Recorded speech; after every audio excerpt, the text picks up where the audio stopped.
कहते हैं कि जीतूंगा मैं, यह मेरा वादा है, कोशिश मेरी सबसे ज़्यादा है, हिम्मत भी टूटे तो भी नहीं रुकूंगा, बहुत मजबूत मेरा इरादा है।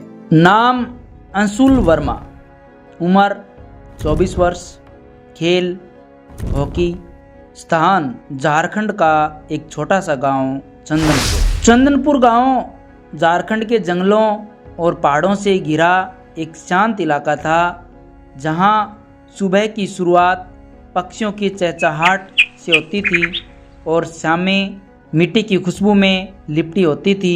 यहीं पर एक गरीब किसान के घर जन्मा था अंशुल वर्मा, एक दुबला पतला लेकिन आंखों में सपना लिए लड़का।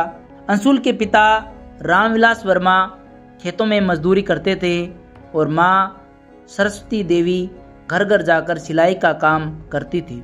घर में गरीबी इतनी थी कि कभी पेट भर खाना भी नसीब नहीं होता था, लेकिन इन हालातों से बड़ा था अंशुल का सपना, भारत के लिए हॉकी खेलना। स्कूल के मैदान में टूटी फूटी लकड़ी की स्टिक से प्लास्टिक की गेंद को दौड़ाते हुए अंशुल दिन रात अभ्यास करता।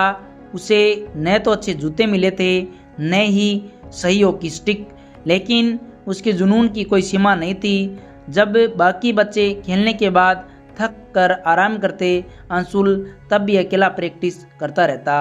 अंशुल के पिता चाहते थे कि वह पढ़ लिख कर कोई सरकारी नौकरी करे, खेल कूद में क्या रखा है, पेट नहीं भरेगा इससे। पिता अक्सर गुस्से में कहते, लेकिन माँ चुपचाप उसे खाना देती, उसके घिसे हुए जूते सील देती और रात में उसके लिए गर्म पानी रखती। एक रात जब बुखार में तपते अंशुल को माँ ने हॉकी स्टिक पकड़े देखा तो उसकी आंखों में आंसू आ गए। उसने सिर्फ इतना कहा, तू खेल बेटा, तू बस थक मत जाना और हारना मत। पहला टूर्नामेंट और चोट, यानी गांव के पास के कस्बे में जिला स्तर का टूर्नामेंट हुआ। अंशुल की टीम ने उसे चुन लिया। स्टिक, टूटी हुई शर्ट और नंगे पैरों में पट्टी बांधकर उसने मैदान में उतरकर कमाल कर दिया। उसने 4 गोल किए और उसकी टीम फाइनल में पहुंच गई।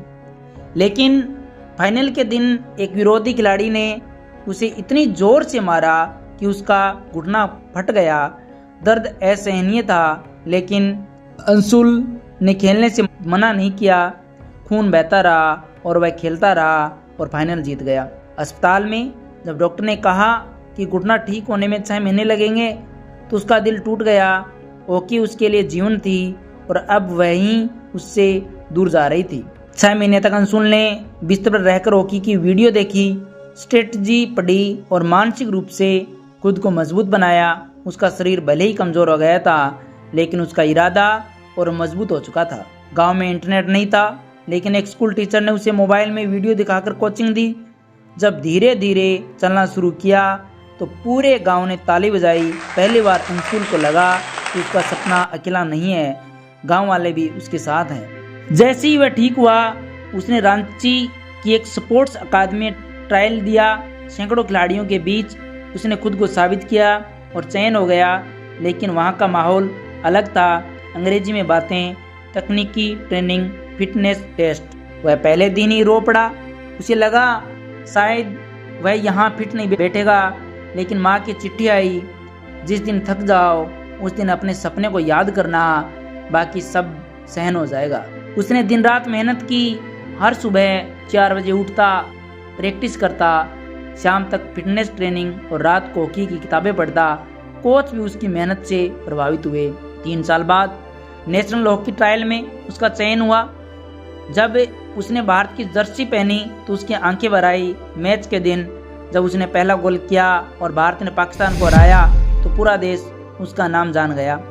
गांव में ढोल नगाड़े बजे, माँ ने उसकी पीठ थपथपाई और पिता ने पहली बार कहा, मुझे गर्व है तुझ पर।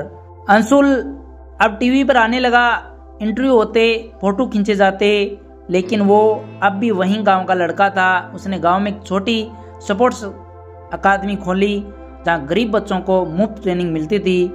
जब एक रिपोर्टर ने उससे पूछा, आपको इतनी सफलता कैसे मिली, उसने मुस्कुराकर जवाब दिया, मेरी माँ की दुआ, मेरे गांव की मिट्टी और मेरे खुद से की गई वादा कि हार नहीं मानूंगा। तो अंशुल की कहानी का सार यही है कि अंशुल वर्मा की कहानी सिर्फ एक खिलाड़ी की कहानी नहीं है, बल्कि हर उस इंसान की है जो गरीबी, तकलीफ और अस्वीकृति के बावजूद अपने सपनों का पीछा करता है। इस कहानी में दर्द है, संघर्ष है, लेकिन सबसे बड़ी चीज़ है उम्मीद और जिद।